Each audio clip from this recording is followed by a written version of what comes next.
wabarakatuh. Perkenalkan, nama saya Salman Ramadan. Video ini dibuat untuk memenuhi tugas individu KKN DR UIN Sumatera Utara.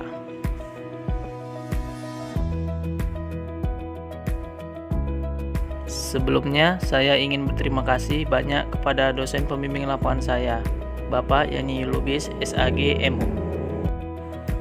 Di video ini, saya akan menjelaskan tentang sistem peradilan Islam. Disimak baik-baik ya, semoga video ini bermanfaat bagi kita semua. Peradilan Islam. Dalam Islam, istilah peradilan diambil dari kata qadla, yang secara etimologi berarti menetapkan sesuatu dan menghukuminya.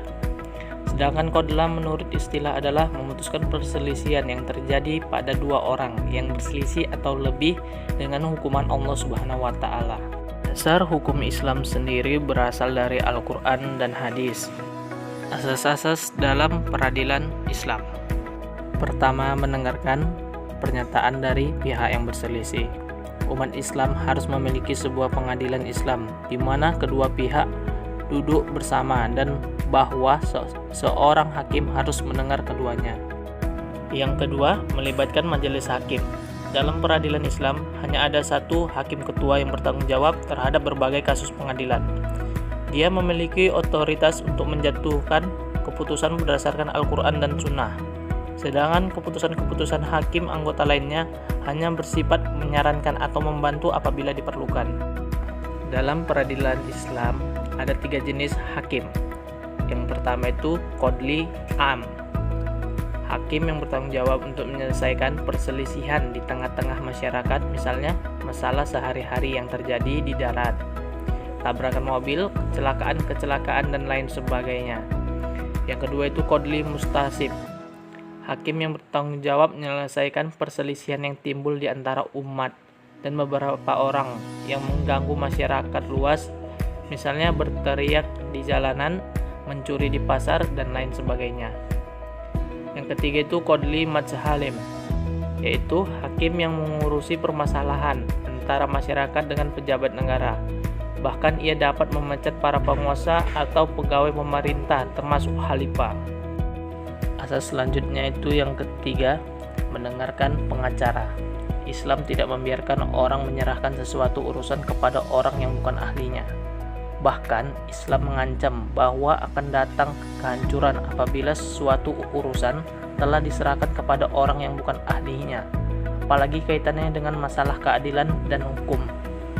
Asas yang keempat, mendengarkan keterangan saksi. Sebagaimana dijelaskan bahwa Rasulullah SAW selalu mengambil sumpah-sumpah dari para saksi dalam memberikan keterangan-keterangan pada sebuah kasus. Yang kelima, menggunakan rasional. Islam juga tidak berarti menyerahkan semua persoalan pada akal semata. Maka dalam hal ini, akal digunakan untuk sebatas membantu menemukan kebenaran yang tidak secara eksplisit atau dijelaskan secara gradual atau jelas dalam Al-Quran. Yang keenam itu hukuman. Dalam sistem peradilan Islam, tidak ada seorang pun yang dihukum atas dasar penyiksaan semata. Bahkan seseorang yang dirugikan dalam suatu kejahatan mempunyai hak untuk memaafkan terdakwa atau menuntut ganti rugi untuk suatu tindak kejahatan. Dalam peradilan Islam, terdapat 4 jenis hukuman. Yang pertama itu hukuman hudud. Hudud adalah hukuman yang sifatnya ketetapan dari Allah Subhanahu wa Ta'ala atas pelanggaran dosa, di mana bentuk, tata cara, dan teknis hukumannya bukan ditentukan oleh manusia seperti nabi, sahabat, atau para ulama, namun semua telah ditentukan oleh Allah Subhanahu wa Ta'ala. Yang kedua itu jinayat. Jinayat adalah suatu pelanggaran terhadap badan yang di dalamnya dikenakan qisas dan diyat, atau sanksi yang dijatuhkan atas penganiayaan atas badan, atau dengan lebih jelasnya merusak atau melukai seseorang, baik orang itu cedera, begitu juga orang itu meninggal dunia. Yang ketiga itu takzir.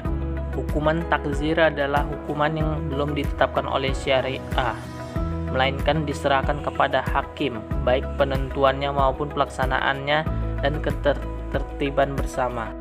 Yang keempat, mukhalafat. Mukhalafat artinya penyelewengan terhadap perintah atau larangan yang dikeluarkan oleh negara, atau tindakan yang menyimpang dari undang-undang negara.